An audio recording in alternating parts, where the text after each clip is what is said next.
Hey YouTube, welcome back to my channel, Digits ICT Solutions. If you watched the last video of building the Raspberry Pi 3 into the original Xbox housing, we are now going to show you how to load Retropie. I will be doing this on Linux, but you can do it on Windows as well. You can either use Win32 Disk Imager or you can use Etcher. Etcher's a cross-platform application which will allow you to write your image file to an SD card, and that is available on Mac, Linux and Windows. For this demonstration I will be doing it on Linux using Etcher, so you can just download Etcher for Windows. I'll show you where you can get that from, so let's have a look.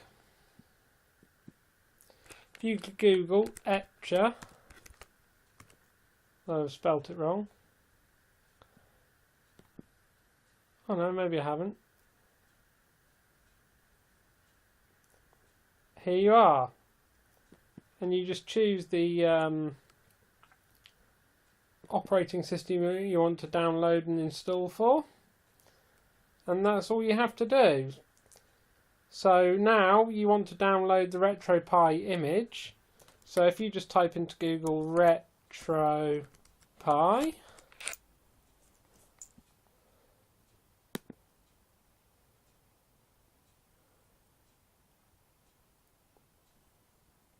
go to download, and then we want this one, unless you obviously have a 0 or a 1, but as we are using a Raspberry Pi 3, that's the image we want. Now I've already got it downloaded, so there's no need for me to download it again. So now I'm going to show you how to write the image to the SD card using Etcher. First thing to do is to make sure that your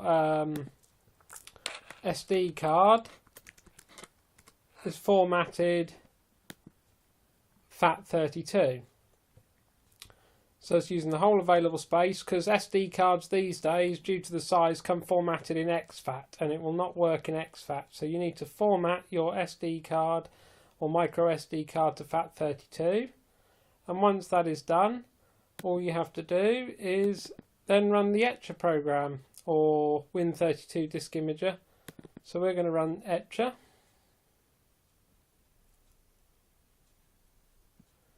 So it's already picked our storage device up.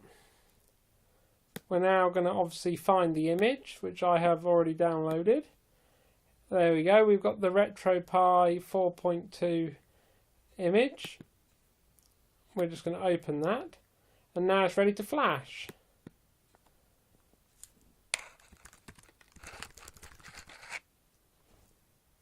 It's asking for a password because I'm using Linux. You probably won't get this on Windows.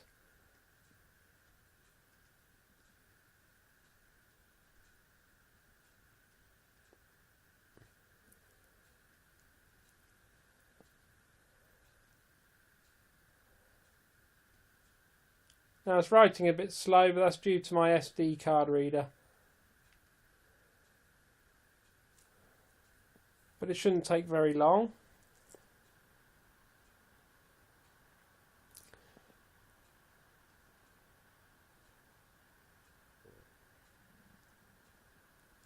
So once that's reached 100%, obviously make sure you eject the micro SD card safely and unplug it.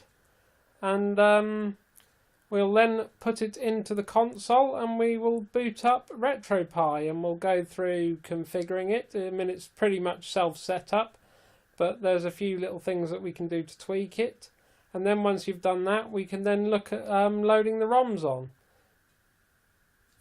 So I'll catch you soon.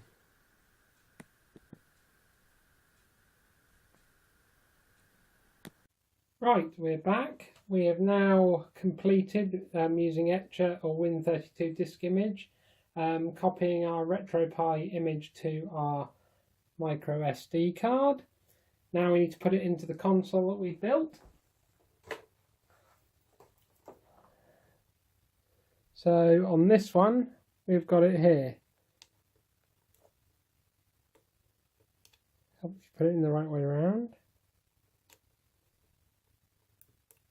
You hear it click, it's in. Now we need to plug it in. So, Ethernet cable, so you can obviously copy your ROMs and everything from the computer to it.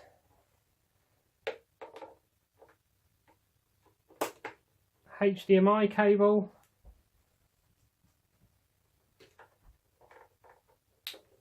Power cable.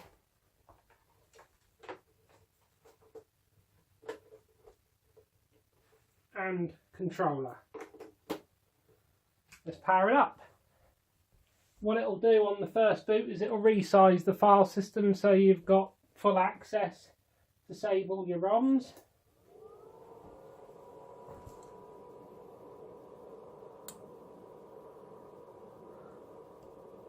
There, see, it's resizing the file system.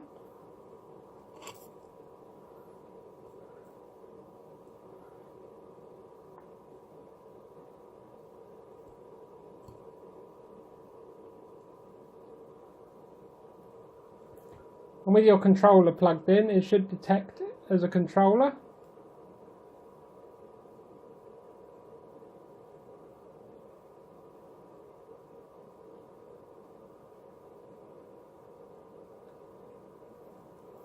And there you are, you have now detected the controller.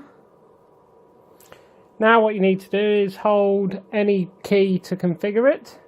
So we're using obviously an Xbox controller. So we'll hold A, and it's detected that we have got an Xbox version 2 controller. So now we just need to map the keys. So for this controller, I'll see if I can get it in video so you can see it. Up, down, left, right, start, select. Now for A, it is B, and for B, it is A, and for X, it is Y, and for Y, it is X. Left shoulder, right shoulder, left trigger, right trigger, left thumb, right thumb, then up, down, left, right, up, down, left, right. Then press on OK. Sometimes it takes a second. And there you are. You're now at the Retropie screen. Now as you can see on my TV, I've got borders. So what we need to do is we need to disable overscan. So to do that, we need to press B. We need to scroll down to Raspberry config.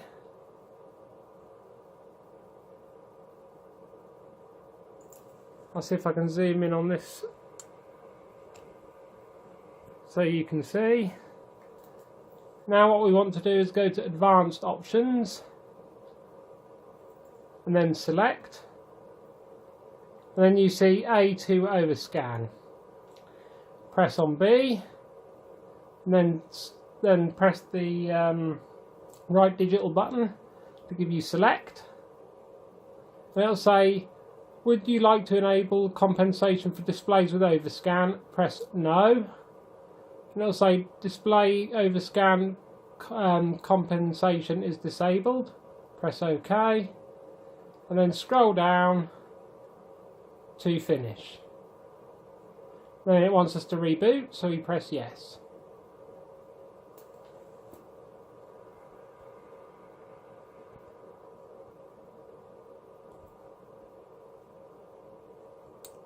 There, now the overscan is gone,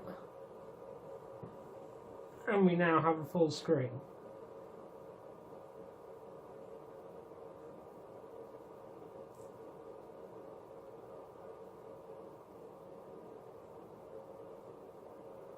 And now we are here.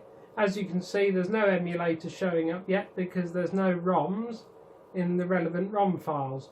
Once you put, say, an N64 ROM in the N64 ROM file, you can then, if you're doing it over the Ethernet, you don't have to have the console switched off or anything like that. You can leave it on while you're copying ROM files to it. I've been playing games and you can copy ROM files to it while you're playing games. But what you need to do to make them show up after is quit and then restart Emulation Station.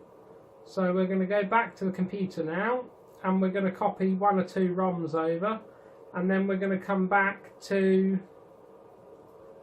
this and we'll restart Emulation Station and we should see some ROMs show up. So see you at the computer. Right, we are now back at the computer. We have successfully set up Retropie. Now we're going to copy some ROMs to it over the network.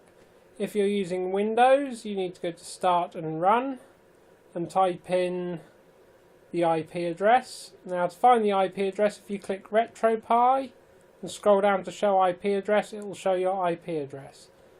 But because I'm using Linux, we're going to do it this way. So we need to open Network,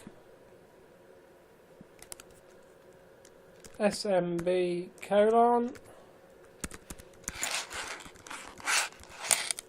put the IP address in, and that is what we'll get. Now on a Windows machine, you'll get the same folders show up, only you won't be using SMB. You would type it in the run command like that. Obviously your IP address is going to be different from mine. So now we're here, we're going to copy a couple of ROMs across. So we're going to open ROMs. And these are all the ROMs, or the emulators that are installed that are available to us. So for instance, let's copy an N64 ROM. So we open up N64. We're now going to copy an N64 game across.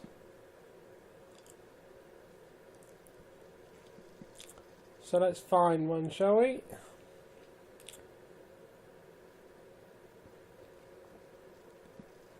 So let's copy Mario Kart 64. So we can copy, go to ROMs and paste.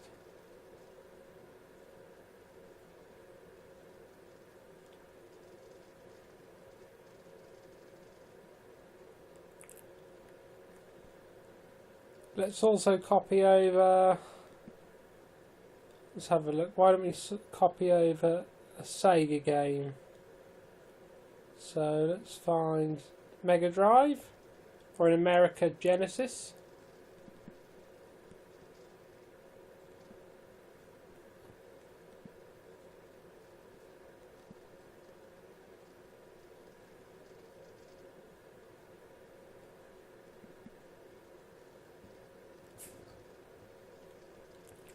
Let's copy over Sonic 2.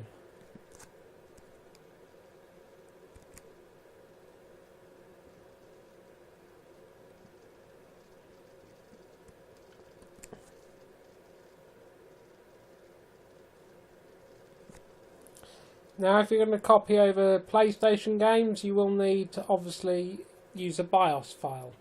I'm not going to tell you where to get the ROMs or the BIOS files from, but you can obviously use Google and put the appropriate files into the BIOS folder for the relevant console. It's fairly straightforward to do. Just copy the BIOS file into the BIOS folder. So if we go back,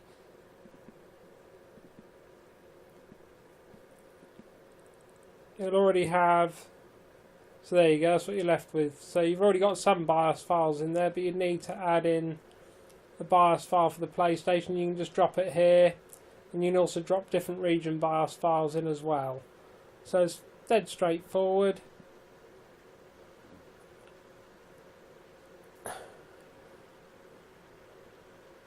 So also, if you want to have a splash screen as well, you probably noticed that we had splash screens. So if we go back, we've got splash screens. So this is where you can have text or a video file show up at boot if you want. So we'll add a splash screen. So to do that, I'll use one that I used on my previous console.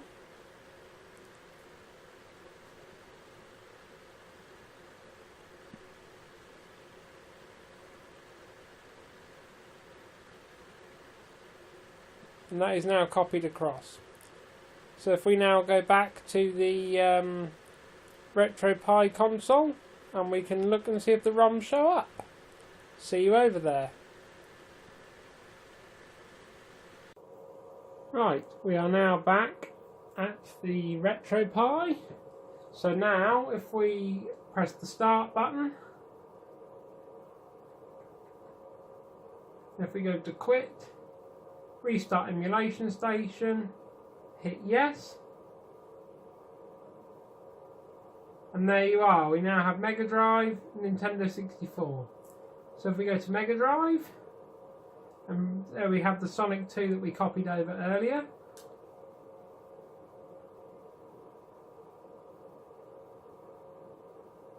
Let's see if it plays.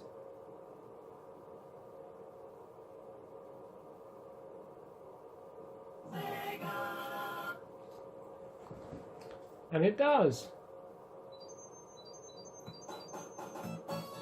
Let's just have a look.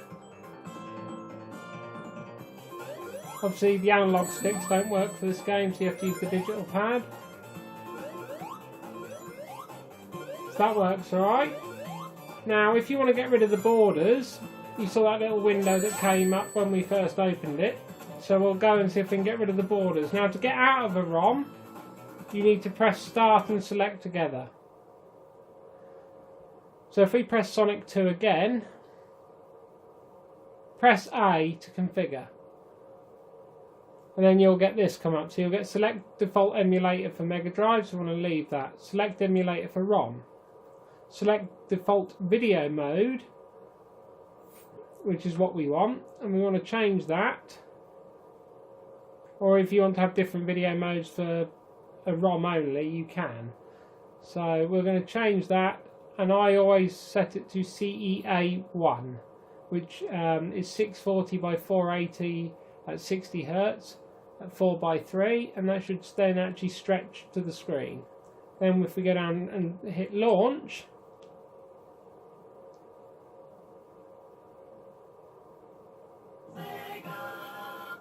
it's now stretched to the screen.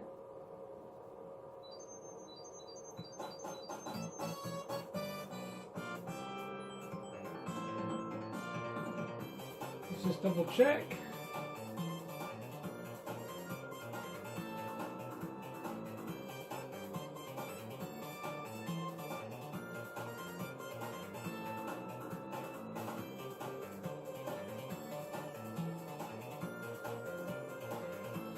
So we've still got some borders there. So let's go and have another look in there.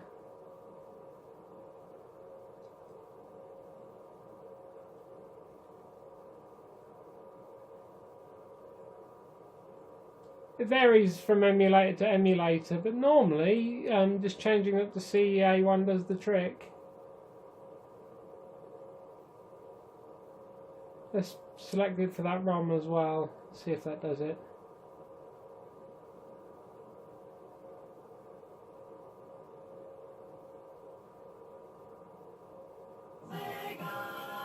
So we've still got border.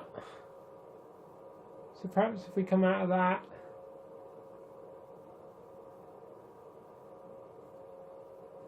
just have a look in here, because actually, so if we go to RetroArch,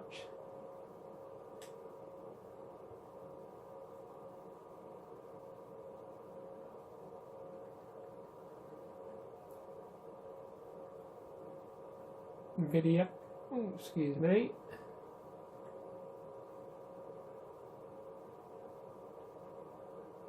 let's see if that helps. We have to go to here, make sure you save configuration on exit. If you don't, it won't save and take effect.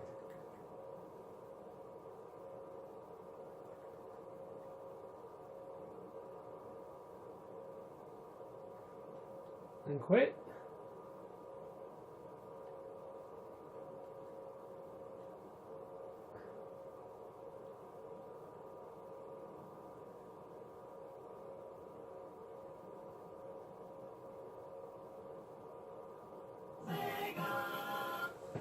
Now it's bordered even more.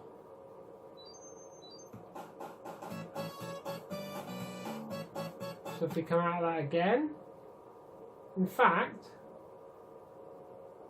I know why.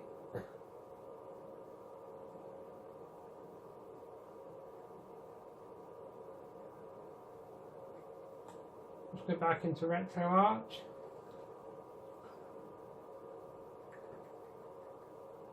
Go to settings, go to video. Change it to 4:3. Configuration.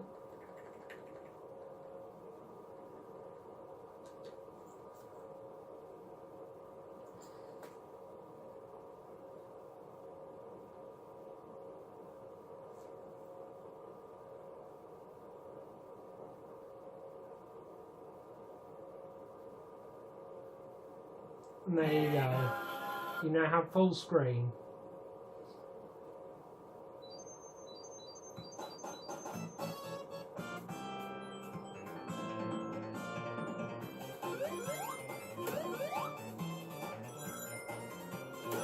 And now you're playing the old classics. Let's just have a look at Mario Kart quickly.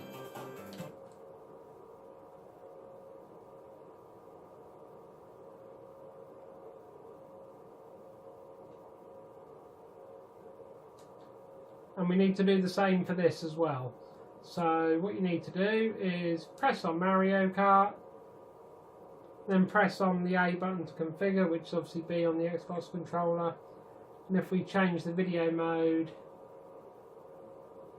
to, obviously you've got different emulators, some perform better than others, and you can obviously change the emulators in this setting as well. So CEA1, see there you go, default emulator. So you can change that. I think there's 3 or 4 in there, so you can try each one to find which one gives you the best performance. So the CEA1, and scroll down to launch. The settings will be remembered the next time you go in.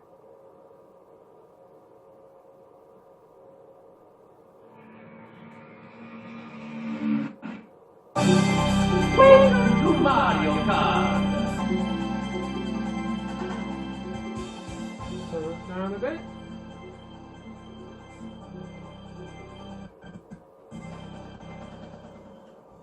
Bear in mind this is running on stock settings, it's not overclocked. Welcome to Mario Kart. Mario Grand Prix. Select your player. Let's see how this plays without it being overclocked.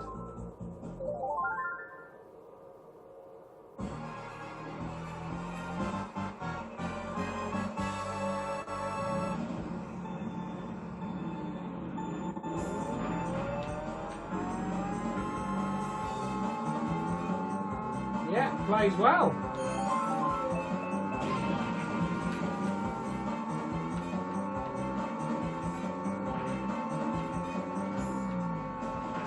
So there you are. If you followed me all the way through the videos, you should now have successfully built or plan to build your own retro games console.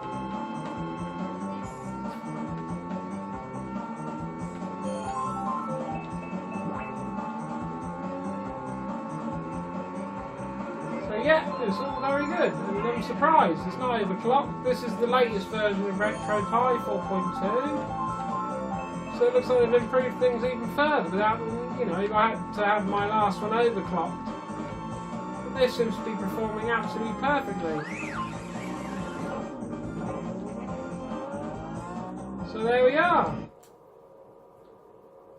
Now just remember, if you've used a switch like I have, one that doesn't incorporate a software shutdown, when you want to turn the Pi off, don't just turn it off on the off switch, just because you might risk corrupting the SD card. So push the start menu, then quit, and then shut down system.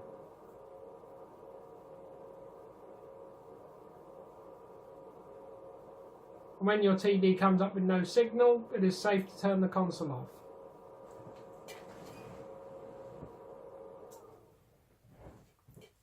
Well, I hope you've enjoyed this video. Any questions, drop a line in the comments down below. Any problems, I'm happy to help where I can. Thank you very much for watching.